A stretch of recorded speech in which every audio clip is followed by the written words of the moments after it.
1943, May, the 291st Engineer Combat Battalion was born. It began life not as a fighting force, but merely as a paper entity, an understrength organization awaiting purpose. Colonel David E. Pergrin was given command of 600 men and 32 officers. This unit was a volatile, diverse mix.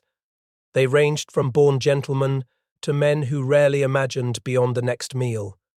To forge this chaotic mass into a cohesive weapon, Pergrin mandated a grinding effort at Camp Swift, Texas. It was a crucible designed to harden raw newcomers. The training was rigorous and without let-up. Every member of the 13-man squads was cross-trained in everything from rifleman skills to mine detection, demolitions, and map reading.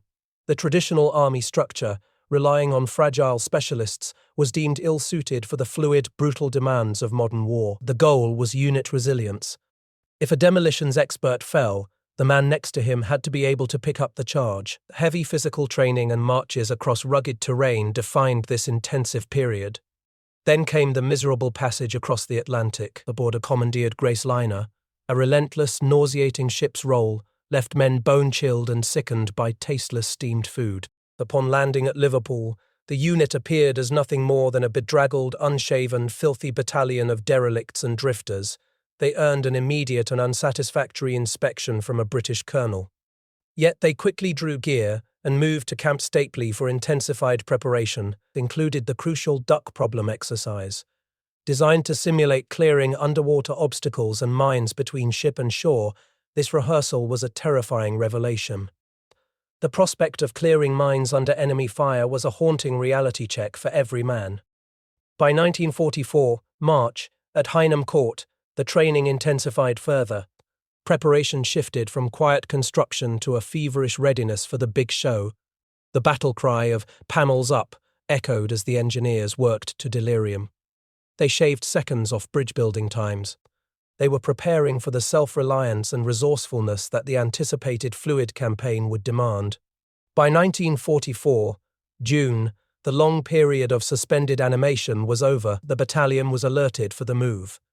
They finally realized they had been fooled by the Bolero deception that masked the true invasion location. D-Day had passed, but delays due to storms plagued their embarkation.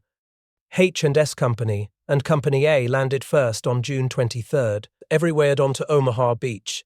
The beach was still a mess, a grim tableau strewn with the debris of a bitter fight to secure the beachhead. Smashed gliders lay ruined in the sand. Green parachutes hung like macabre ornaments from the trees, stark reminders of the paratroopers' landings. 3 days later, Companies B and C landed on Utah Beach. It was immediately clear that engineer units had led the way. They cut through minefields, blasted pillboxes, and sustained heavy casualties, clearing obstacles for the assault landing craft. The 291st's mission was not to lead an assault, but rather to sustain the invasion. They were tasked with maintaining a 30-mile stretch of the main supply route, the MSR, between Carentan and Stemir-Église. This artery, vital for connecting Omaha and Utah beaches, was subject to heavy German artillery fire and bombing raids. It was also heavily mined. On June 27th, Colonel Pergrin, accompanied by his driver Corporal Curtis Ledet, surveyed the roadway. The evidence of brutal, close-quarters fighting was everywhere. Burned-out tanks, trucks, and half-tracks littered the roadside. These wrecks were interspersed with the bloated bodies of dead German artillery horses and cows. The air was thick with the inescapable stench of death and cordite. The terrain itself was a formidable opponent. Normandy was a tank-defeating maze of squares and rectangles, formed by massive 12-foot-high hedgerows. These earthen walls, reinforced over centuries, presented an almost impenetrable obstacle. Breaking through required total reliance on the infantry and the engineers. It was a grinding war of attrition, where the wind cut like glass, and every field was a potential minefield. Near Tucker Bridge, a vital Bailey bridge just outside Carentan, the pressure was immense. German artillery was constantly active. The shelling was so heavy and sustained that Company A engineers had to build sandbag shelters and reinforced dugouts just to maintain the span. Pergrin and Ledet watched as military police halted traffic, sending individual vehicles across the bridge at top speed. This method increased congestion, but it prevented them from becoming sitting ducks. Then the piercing shrieks of incoming rounds started. This was followed by the teeth-rattling explosions of artillery fire during a 15-minute barrage. For the commander, this sensory overload was his first personal taste of war, confirming the gravity of their task. The engineers were not just patching holes, they were battling the environment itself. To relieve overwhelming congestion and facilitate troop movement, they faced the most critical logistical challenge of the early campaign, the Carantan bypass. Staff Sergeant Elio Rosa proposed the 2-mile bypass, a significant undertaking championed by Captain Ed Lamp. Colonel H. Wallace Anderson, the group commander, stressed its immediate importance. He recognized that the current main supply route could not handle the Allied juggernaut. To breach the dense hedgerows for the bypass, a radical solution was needed. Lieutenant Wade Colbeck proposed an armored bulldozer experiment. These machines, essential for clearing minefields, were now armored with makeshift plating and instructed to ram through the massive earthen walls. Captain John Conlin was tasked with protecting the operators as they worked, exposed and vulnerable, in the open. The construction was a monumental effort. Technician 5th grade Charlie Renson operated a 5-ton road grader for 18 hours straight. The rhythm of the work was set against the incessant fall of artillery rounds. The pace was frenetic, spurred on by the quick passage of Generals Eisenhower and Bradley across Tucker Bridge. The engineers worked to delirium, transforming the landscape. But the cost was real and immediate. On July 6th, Private Francis Buffone was wounded by booby-trapped mines while working on the bypass. He was the 291st's first casualty. It was a sobering reminder that even logistical work was frontline combat. Despite persistent German artillery threats and brutal physical stress, the Carantan bypass was completed on July 11th. It was a critical success. The unit earned a commendation, proving that the unconventional, cross-trained, savvy, can-do engineer combat unit could not only survive under fire, but thrive. They had provided the vital infrastructure necessary to turn the bloody stalemate in the hedgerows into a pathway for advance. The engineers had successfully shaken down and become accustomed to operating efficiently under fire. They demonstrated they could take it and give it back, setting the stage for the coming breakout that would shatter the German lines. 1944, July 25th. The morning broke with an unnatural, paralyzing stillness. For weeks, the Allied advance had been stalled in the Normandy hedgerow hell. It was a grinding war of attrition, fought against 12-foot-high earthen walls. Now the quiet felt less like peace and more like the held breath before a catastrophic storm. The 291st Engineer Combat Battalion, having proved its mettle by completing the Carantan bypass, was poised to support the next decisive phase. That phase was Operation Cobra, as the planned breakout, a massive gamble relying entirely on air power to shatter the German defensive crust.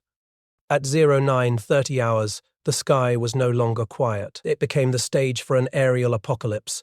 Wave after wave of bombers, 100 strong, saturated the German Panzer Division positions ahead of the 7th Corps. But the ground did not just shake. It seemed to utterly dissolve. Pergrin and his men, positioned just behind the front lines, watched the earth erupt in a blinding, rolling thunder. The strategic objective was saturation, intending to destroy the enemy without completely obliterating the terrain for the subsequent armoured thrust. Yet, amid this purposeful destruction, tragedy struck a paralyzing blow. Misplaced bomb strings, falling terribly short of their intended targets, pulverized American positions. The air was ripped not just by German shells, but by the screams of American infantrymen caught in the friendly fire. When the last plane passed, the cost was immediate and agonizing: 558 American casualties.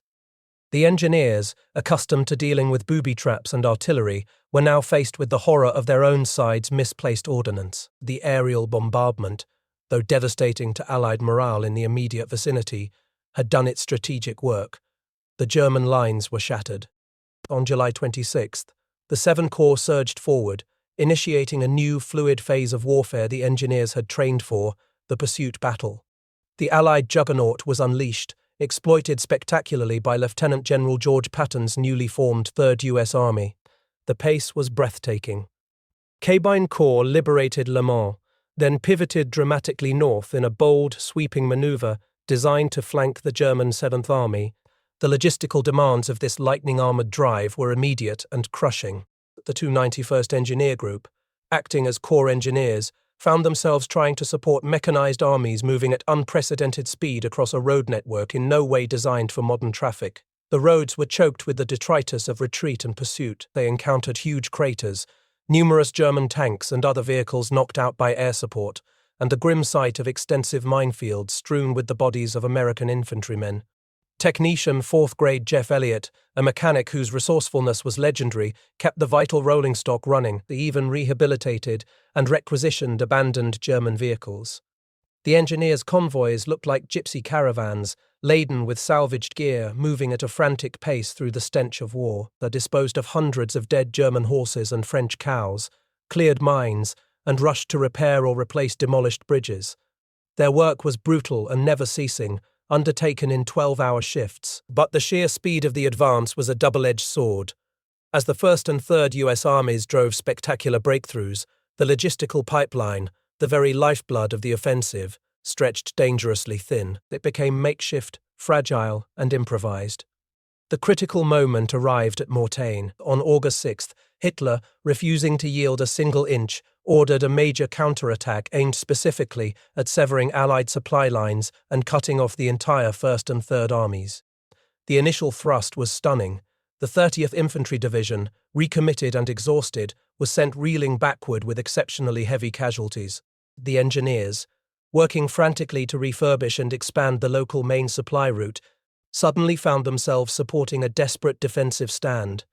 The battle raged for days. On August 8th, a renewed German armoured thrust met arriving American armoured divisions. The fighting was fierce, a mutual death grip that ultimately pushed the Germans back, forcing them to concede unsustainable losses. The engineers' work around Mortain, though Herculean, soon became a backwater as the main effort shifted to sealing the Falaise pocket. By August 19th, the massive pincers movement culminated at Chambois, trapping over 50,000 German prisoners, yet, crucially, the most vital panzer formations managed to escape, streaming east, leaving the engineers to contend with the aftermath. They faced hundreds of miles of wrecked German vehicles and the grim sight of dead Germans and dead German horses lining their routes. The pursuit continued, but the strain was showing. The Allied air forces had demolished or damaged many Seine bridges, and the engineers anticipated being directly involved in their rebuilding. They threw additional Bailey bridges across the Seine to support the Seven Corps jump-off. The ultimate objective remained Germany, and the route now led straight through Belgium. During this brief period of reconsolidation, the engineers allowed themselves moments of unexpected respite. Some set up tents on the beautiful estate's front lawn of a local count. That count graciously hosted several officers for an exceptional, sumptuous, wine-accompanied 7-course meal. But the moment was fleeting. The advance resumed, relentless. By September 14th, the strategic reality became undeniable. The lightning-armored drive had stalled completely. Patton's Third Army, which had reached the Meuse River, was running purely on fumes, its last leg fueled only by aerial resupply and captured German fuel caches. The Second British Army had captured Antwerp intact, but German control of the Scheldt estuary rendered the port utterly useless. The makeshift, fragile logistics pipeline had finally reached its limit, forcing a halt before the creaking supply system collapsed entirely. The engineers had performed a magnificent job, reopening blocked roads and building scores of bridges in a field-expedient manner. Now they faced a necessary period of consolidation. First Sergeant Bill Smith, demonstrating the battalion's ingenuity, even constructed a hay bridge at Marle due to a shortage of standard materials. Sergeant Charlie Sherman, the unsung cartographer, collected road maps from locals to supply units that had advanced beyond the edge of tactical maps. The halt, necessitated by logistics, proved disastrous strategically. It granted German forces precious time to reinforce their defensive lines. The First Army stalled at Aachen. The November offensive bogged down hopelessly in the Hurtgen forest. The front, particularly the sector along the Losheim Gap covered by the 99th Infantry Division, became quiet, perhaps too quiet. The 291st operated sawmills near Malmedy and Stavelot, completing major timber trestle bridges in Luxembourg and near the German border, as they were exhausted but productive. Soldiers enjoyed passes to Paris and Liège, frequented local cafes and dated local girls, finding a fragile sense of normalcy. Then, on December the 16th, 1944, at 05:30, the silence was violently broken. 4 mammoth shells fell near the 44th Field Evacuation Hospital in Malmedy, instantly killing 3 medics. This unprovoked, unprecedented attack was speculated to be 310mm rounds from a railroad gun positioned deep inside Germany. It ripped through the cold morning fog. The commander watched civilians, their faces etched with fear, streaming west. He encountered 106th Division troops who were unsettled and jumpy. The alarming realization crystallized in his mind. German armored units had broken through the 99th Infantry Division's front along the Losheim Gap. The strategic respite was definitively over. The war against nature, which the engineers had mastered, was about to be overshadowed by a renewed aggressive push by the German army. The 291st was directly in its path. The sudden, brutal dawn of December 16, 1944, marked not just the end of the long autumn lull, but the beginning of a desperate, visceral struggle for the 291st Engineer Combat Battalion. The quiet sector around the Losheim Gap had exploded. The engineers, scattered across the Ardennes on mundane sawmilling assignments, found themselves smack in the path of the onrushing panzers which had broken through. Hitler's last-ditch Ardennes offensive, the Battle of the Bulge, was a blitzkrieg aimed at seizing Antwerp and Liège. Its spearhead, Kampfgruppe Peiper, was moving fast, intent only on speed and shock. Colonel Pergrin, finding his battalion without an executive officer and his command post suddenly a target, was confronted by a chaotic sight in Malmedy. US Army vehicles streamed west, away from the front. Their drivers shouted about a widespread German breakthrough. The air was thick with the sound of firing. Mortars, tank guns, and machine guns echoed from the east. Pergrin realized, my job had suddenly become much larger than I had earlier thought it might. This was not a tactical skirmish. It was a strategic vacuum. Pergrin's immediate response was a visceral reaction to an unbelievably opaque situation. He encountered Captain Conlin, who was already attempting to establish rudimentary roadblocks. With Lieutenant Tom Stack and Lieutenant Leroy Jones, the engineers began organizing defenses. They utilized the railroad embankment as a natural fortress, offering superb fields of fire for their 30 and 50 caliber machine guns and vital cover for their thinly spread troops. Pergrin's instruction was stark. We were going to hold Malmedy or die trying.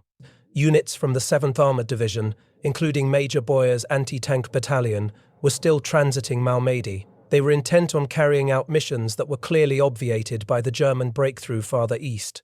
Pergrin could not believe that he could elicit no support. Many American troops and townspeople, paralyzed by fear, followed Boyer's retreating column. Only the commander's valiant engineers and a handful of die-hard civilians remained. The situation turned grim around 1700 hours. On December 17th, Sergeant Joe Connors brought in a severely wounded survivor. This man, a soldier from Battery B, 285th Field Artillery Observation Battalion, revealed the horror of the massacre near 5 Points. His unit, ordered to proceed towards St. Vith, had been overtaken from the rear by Piper's vanguard after a lead German tank bogged down. The Americans were swiftly overrun, rounded up and herded into a roadside field. The Waffen SS troops mown down the dazed captives.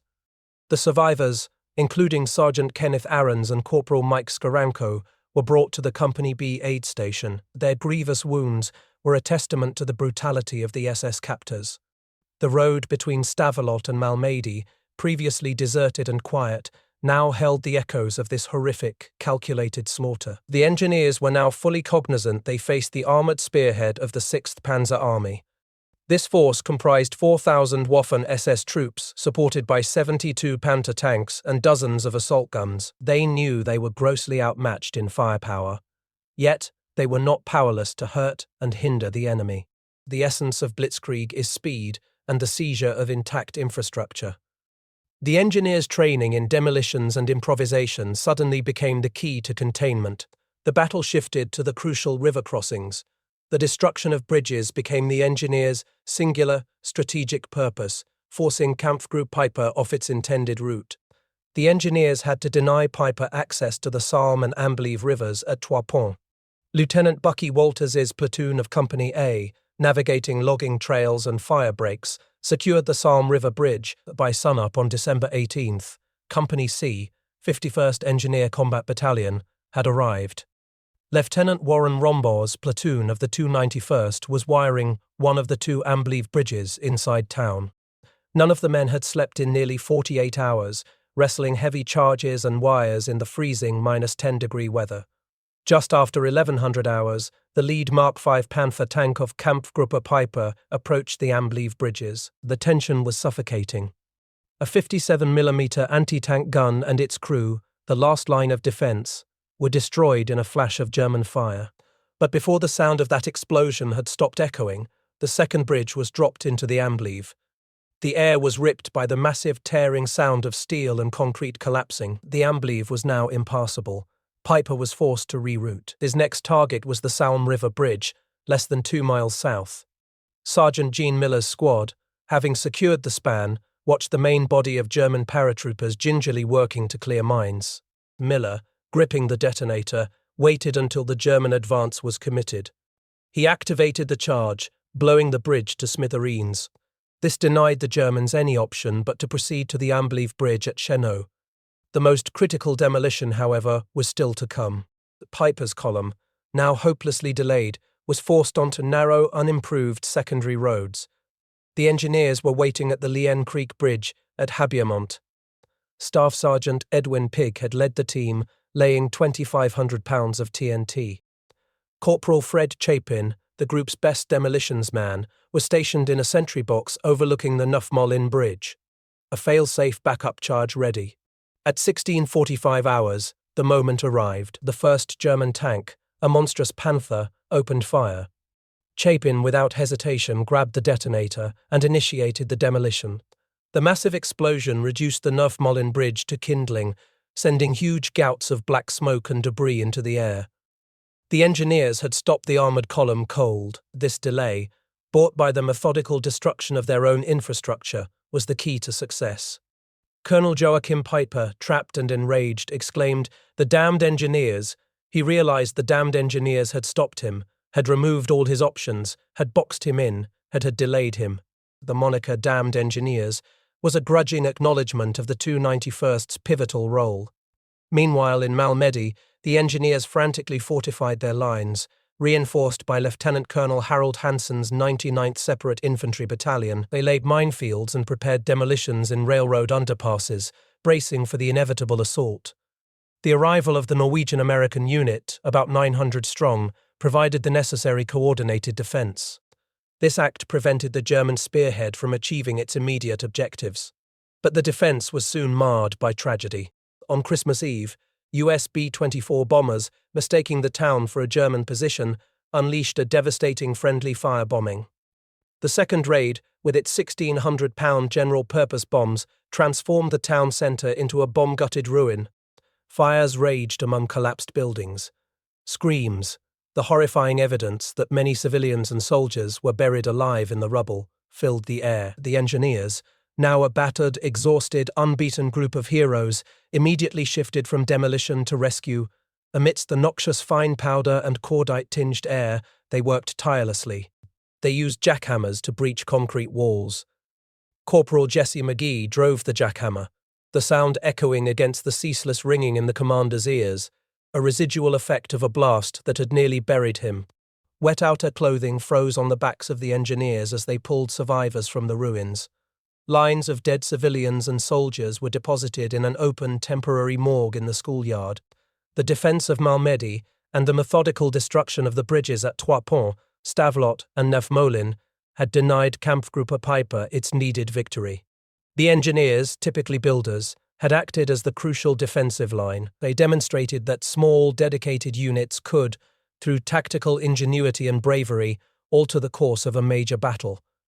Their delaying actions purchased invaluable time, they said, allowed Allied divisions to reinforce the northern shoulder of the bulge, effectively containing the German thrust and saving the Allied line from catastrophic collapse. The containment of the bulge brought no rest. It only ushered in a new phase of agonizing effort. The 291st, having proven their worth as defenders, now served as the linchpin of the counteroffensive, pushing the Allied armies back into Germany. The terrain was a grueling green nightmare. It was a landscape of hip and thigh-deep ice and snow, made worse by a howling blizzard and -degree temperatures. Fingers and limbs quickly became too numb to feel, yet the men had to wrestle unbelievably frigid 500-pound steel bridge panels into place. Roads were narrow and slippery. The ground, where not snowbound, was utterly impervious to shovels, the armoured bulldozers, essential for clearing snow, debris, and the relentless German minefields, became moving targets. Lieutenant Wade Colbeck took miserable, life-threatening turns in the cabs to relieve his cold-dazed operators. Staff Sergeant Elio Rosa's squad watched German machine gun fire hammer the armoured bodies of the machines, clearing vital routes through the wreckage of the Ardennes. The Germans had mined every possible route through the forest. They often used mines sheathed in ice, rendering them invisible to magnetic detectors. This created a frustrating, lethal obstacle that challenged the minesweeping teams at every turn. The strategic imperative was clear: secure the Rohre river crossings. In a final act of strategic malice, the Germans planned to deny the Allies access to the Rhine. They would do this by controlling water levels via the massive Erftol-Speer and Schwammenau hydroelectric dams. If blown, these dams would unleash a catastrophic flood. The Ruhr Valley would turn into an impassable swamp, delaying the Allied advance for weeks. The engineers watched and waited as the 9th Armoured Division and 78th Infantry Division advanced on the dams. The tension broke not with a bang, but with the profound relief of success. The Tamacus, the dams were captured intact. The strategic flood was averted, paving the way for Operation Grenade, the assault across the Ruhr. With the flood threat neutralized, the 291st immediately transitioned to bridge construction under fire. At Blenz, Lieutenant John Kirkpatrick's platoon, supporting the 303rd Engineer Combat Battalion, faced a vicious artillery barrage. They were constructing a 130-foot triple single-span bridge. Heavy-caliber rounds struck the site, wounding 5 engineers. Kirkpatrick, displaying command presence, stayed on the span with the wounded, administering aid before calmly reorganizing his platoon. They completed the bridge by 03:10 hours on March 2nd. A day later, the 110-foot Heimbach Bridge, a masterpiece of engineering skill, was completed. The engineers, their backs breaking from the grueling effort, had made the assault possible. Then, the impossible happened. On March 7, 1945, news spread like wildfire. It was carried on a maddeningly sketchy outline of possibilities. The Ludendorff Bridge at Remagen had been captured intact by the 9th Armoured Division. It was an uncountable irony. German engineers, either through faulty primer fuses or wires improperly connected, had failed to destroy the structure. The bridge, which had been decked over one track to allow retreating vehicles, had settled back onto its foundations after a failed detonation. The Rhine, the last great natural barrier, was breached on dry soles. The strategic implications were immediate and enormous. The Allied High Command had overlooked this possibility in planning, but the opportunity could not be wasted. Colonel Pergrin was summoned by Colonel Wallace Anderson. "Dave," Anderson said, his voice clipped and serious, "I have the most important and dangerous bridge assignment in the history of the Corps of Engineers. The 291st Engineer Combat Battalion was tasked with constructing the first supporting bridge across the Rhine. This would be an approximately 1,100-foot treadway bridge near the precarious Ludendorff span." Anderson stressed that this was all hurry-up stuff, and head. They were about to become the ultimate bullseye. Pergrin knew that the Germans would commit the proverbial everything they had to retake the crossing or destroy the bridgehead. The operational plan, developed by Major Ed Lamp and Captain Bill McKinsey, was immediately put into action. It utilized Company A and B for treadway raft construction and Company C for approach and cable preparation. The initial reconnaissance of the primary bridge site confirmed their fears. As Pergrin and Anderson's jeep approached the river, they were met with a burst of machine gun and mortar fire tearing in from the hills of the east bank. They scrambled for cover. The sound of the rounds kicked up dirt all around them. The Rhine itself presented a formidable, non-negotiable obstacle. The current flowed north at about 7 miles an hour, and it was kind of deep. Every engineer understood they would be the target of every gun on the east side. They were no longer merely building bridges. They had been committed to a play with strategic implications that would determine the final thrust into the German heartland. The soldiers, exhausted but resolute, knew they were about to face an awesome-looking scene for several days at Remagen. They were praying they would come out of this in good shape.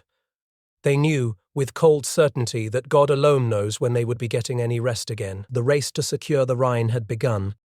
The chaos leading to Remagen was a logistical nightmare unparalleled in the campaign. The roads feeding the newly captured bridgehead were narrow veins choked by the Allied juggernaut. This transformed a 10-mile drive into a 90-minute crawl. The air was thick with the low, inexorable rumble of trucks, jeeps, and weapons carriers. All were merging into a continuous, frustrating flow that had all but stopped by midnight. The urgency was palpable. The Ludendorff Bridge, though miraculously intact, was damaged and precarious. It was a temporary gift, not a permanent solution. The 9th Armoured Engineers worked feverishly, filling a 30-foot crater on the western approach. Company B bulldozers of the 291st arrived to level the banks. The river banks, sloping at a sharp 45 degrees, were armoured in cobblestone revetments. They had to be graded down to 20 degrees, a Herculean effort that required endless rubble and gravel. The 98th Treadway Bridge Company was en route, but the most crucial component arrived first, a massive wooden reel carrying 1,200 feet of 1-inch steel cable. This cable was absolutely essential for anchoring the new floating span against the savage current. "Hi, Colonel," Captain Bill McKenzie called out, bouncing with relief and enthusiasm. "We're all set up and waiting for you to give us the word." Pergrin returned a characteristic grin, a wave of near-complete relief washing over him. He knew, however, that all hell was about to break loose. The M2 steel treadway pontoon bridge was a marvel of engineered speed, designed to support Class 40 loads. It consisted of continuous steel treadways, supported by pneumatic pontoons floats spaced 12 feet apart. But here, at Remagen, the process was immediately terrifying. The first casualties occurred at 0830 hours on March 9th. They were not from distant artillery, but from machine gun and mortar fire tearing in from the German positions atop the Erbler Lay, as the forbidding cliff overlooking the bridge site. 8 engineers from Sergeant Lee White's squad were wounded, and 4 were evacuated. 4 returned immediately to work, their resolve hardened by the immediate reality of combat. This construction was a desperate, grueling race against an inexorable clock. Engineers like Captain Jim Gamble's Company A and Lieutenant Bucky Walters' platoon endured immense physical stress. They wielded long, heavy connecting pins at awkward angles, all under the constant, nerve-shattering percussion of German shelling. The most dangerous sector was the exposed nose of the bridge, pushing relentlessly over the Rhine. It earned a grim, terrifying moniker, Suicide Point. Around 1600 hours, the German response escalated sharply. It was no longer harassment. It was a concentrated attack. A fierce barrage struck the construction site, turning the area into an inferno. A quickway crane and several Brockway trucks burst instantly into flames. The air was thick with the choking, gagging dust of pulverized concrete and the sickening smell of exploding fuel tanks. German artillery rounds picked up to a new, terrifying crescendo. The entire area became a virtual moonscape, littered with broken, twisted, and burning equipment. Sergeant Black Mac MacDonald, working on a float, was thrown clear of his boat by the concussion. His body was ripped open by shrapnel. First Sergeant Bill Smith carried the lifeless body of Private Marion Priester, who had died instantly right there at Suicide Point. The bridge itself, that structure of steel and pressurized rubber, was hopping up and down like a jackrabbit. Pressurized pontoons were constantly pierced by shell fragments. Even the officers were vulnerable. Lieutenant Colonel James Kirkland, the group executive officer, was nearly struck and lost his hearing aid in a frantic search amidst the shelling. It was a small, personal moment that highlighted the shared, overwhelming terror. As night finally fell, a new terror arrived from the sky. An ear-splitting explosion ripped the air as a V-2 rocket detonated nearby. It threw up a huge cloud of smoke and flying debris. The German commitment to destruction was total, utilizing everything they had. They fired 88mm guns and even the colossal 540mm railway mortar, a weapon that delivered a 4,400-pound shell. The engineers were sitting ducks atop the exposed bridge nose, yet they absolutely refused to yield. 5 pontoons, an air compressor truck, and a crane were destroyed. The troops' attitude remained one of almost defiant resilience. They They bandaged their wounds, took an aspirin, and immediately returned to the freezing, relentless task. The constant threat of being strafed was stunningly personal compared to the impersonal shellfire. They met it with grim stoicism. By 06:45 hours on March 10th, the skies revealed the ultimate weapon. Messerschmitt Me-262 jet fighters were screaming over the valley. Their sheer speed and the torrent of machine gun and cannon rounds they poured into the area elicited a grudging admiration even as they strafed the bridge. The heaviest barrage struck between noon and 12:45 hours. It destroyed 312 feet of complete bridge, taking out 26 floats with their treadways. Many men began to feel that building a bridge on rubber floats was an impossibility, yet the can-do spirit prevailed over fatigue and fear. Colonel Anderson stood calm and unflinching at the riverbank, inspiring confidence simply by his presence. Sergeant Charlie Schweitzer, the demolitions man, urged him to take cover. You really ought not to take chances," he said. "We'd feel better if you and Colonel Pergrin would jump into a hole or under something." By 1000 hours, the bridge nose stood nearly 800 feet out. The final critical task was unreeling and anchoring the heavy bridle cable, which was essential for alignment against the 7-mile-per-hour current.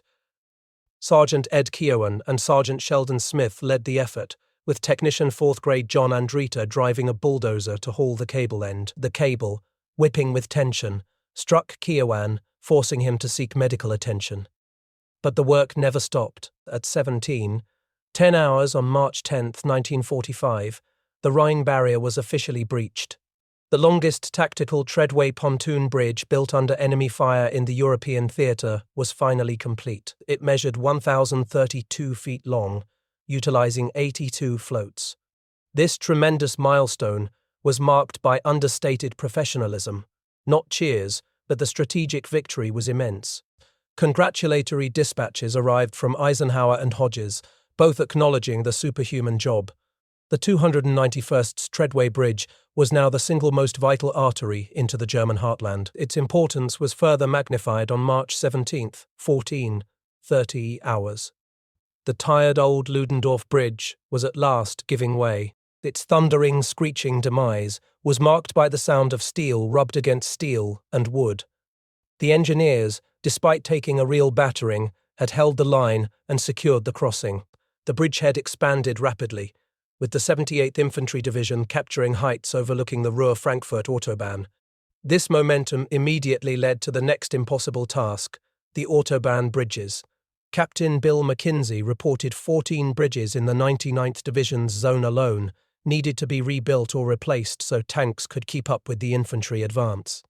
Captain Warren Rombaugh, echoing the battalion's new ethos, declared, "Colonel, if this battalion could build an 1,100-foot floating treadway under fire in 32 hours, we can sure get this little bitty job done." The 0 hour for construction was March 26. The engineers moved with the precision of a champion rowing crew. They achieved a record-breaking feat, replacing 14 blown Autobahn bridges in under 37 hours. This engineering miracle enabled the 7th Armoured Division's rapid breakthrough. It facilitated the encirclement of German forces in the Ruhr pocket, a decisive blow that crippled the Nazi industrial heartland forever. The final, gruesome push led the 291st to the Danube River. The assault crossing near Heinhelm was called the muddiest assault in history. The terrain was reduced to a foaming muck by heavy rain and light flooding. The engineers put German prisoners to work laying stone and gravel. They completed a 450-foot treadway pontoon bridge by 18:30 hours on April 27th, allowing the entire 99th Infantry Division to cross. The end was near, but the cost continued to climb. Near Kitzingen, German jets dive-bombed the column. They killed battalion dentist Dr. Paul Carman, Colonel Pergrin's chess-playing buddy. Master Sergeant Doug Swift, wounded in the same attack, died that very evening. These losses, even as the war wound down, were a somber, painful reminder of the ultimate toll. On May 8, 1945, the war in Europe concluded at midnight. The silence was instantly broken by pandemonium. Soldiers shouted gleefully, breaking into tears of relief. But that relief was soon tempered by the final, necessary act, the grisly drive to Dachau. Witnessing the barbaric horrors, the great mounds of withered, murdered corpses, provided a definitive and visceral understanding of the war's just cause. It solidified the moral imperative behind the struggle against the Nazi scourge. All the deaths, all the suffering, had been for a glorious human cause. The 291st Engineer Combat Battalion, the unit Piper had cursed as the damned engineers, had secured its legacy. Their rapid crossing of the Rhine at Remagen, enabled by their impossible engineering feats, was truly the deciding factor in the end phase of the war in the West. They had transformed themselves from green recruits into the premier engineer battalion of the 1st U.S. Army. They were indispensable combat assets who had paved the way for victory. If you value these historical accounts, please subscribe to the channel and like this video. It helps us preserve these vital stories for future generations. And, please, share your own memories or thoughts in the comments below.